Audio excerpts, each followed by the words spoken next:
ಸ್ನೇಹಿತರೆ ನೋಡ್ರಿ, ಅಡಿಕೆ ಗಿಡಕ್ಕೆ ಇದೊಂಥರ ವಿಚಿತ್ರ ರೋಗ, ಎಲೆ ಚುಕ್ಕೆ ರೋಗ ಅಂತಿದ್ರು ಮುಂಚೆ. ಆದರೆ ಇದು ಸುಳಿಯಲ್ಲೇ ಬರ್ತಾ ಉಂಟು. ತೋರಿಸ್ತೀನಿ ನೋಡಿ. ಇಲ್ಲಿ ನೋಡಿ, ಇದು ಸುಳಿಯಲ್ಲೇ ಇರುವಂಥದ್ದು ನೋಡಿ. ಈ ಥರ ಒಣಗಿ ಬರ್ತಾ ಇದೆ. ಇಲ್ಲಿ ನೋಡಿ, ಇದು ಜಸ್ಟ್ ಬಂದಿರೋ ಸುಳಿ. ಇಲ್ಲಿ ನೋಡಿ, ಮೇಲೆ ಬರ್ತಾ ಬರ್ತಾ ಈ ರೀತಿ ಆಗ್ತಾ ಇದೆ. ಇಲ್ಲಿ ನೋಡಿ, ವಾಪಸ್ ಆಗ್ತಾ ಇಲ್ಲ. ಇವಾಗ ನೋಡಿ ಇದೆ ಯಾವ ರೀತಿ ಆಗಿದೆ ಅಂತ. ಆಮೇಲೆ ಇದು ಈ ರೀತಿಯಾಗಿ ಬರುತ್ತೆ. ಇಲ್ಲಿ ನೋಡಿ, ಈ ರೀತಿ ಆಗ್ತಾ ಆಗ್ತಾ ಆ ಹೆಡನ ಪೂರ್ತಿಯಾಗಿ ಒಣಗಿಸ್ಬಿಡುತ್ತೆ. ಒಣಗಿ ಅಲ್ಲೇ ಸತ್ತೋಗ್ಬಿಡುತ್ತೆ. ಇದು ಕೊನೆಗೆ ಯಾವ ರೀತಿ ಆಗುತ್ತೆ ಅಂತ ತೋರಿಸ್ತೀನಿ ನೋಡಿ.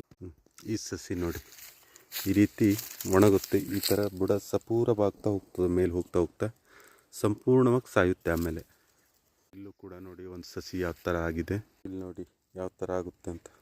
ನೋಡಿ, ಈ ರೀತಿ ಹೆಡ ಕಟ್ಟಾಗಿ ಮುರಿದು ಹೋಗುತ್ತೆ.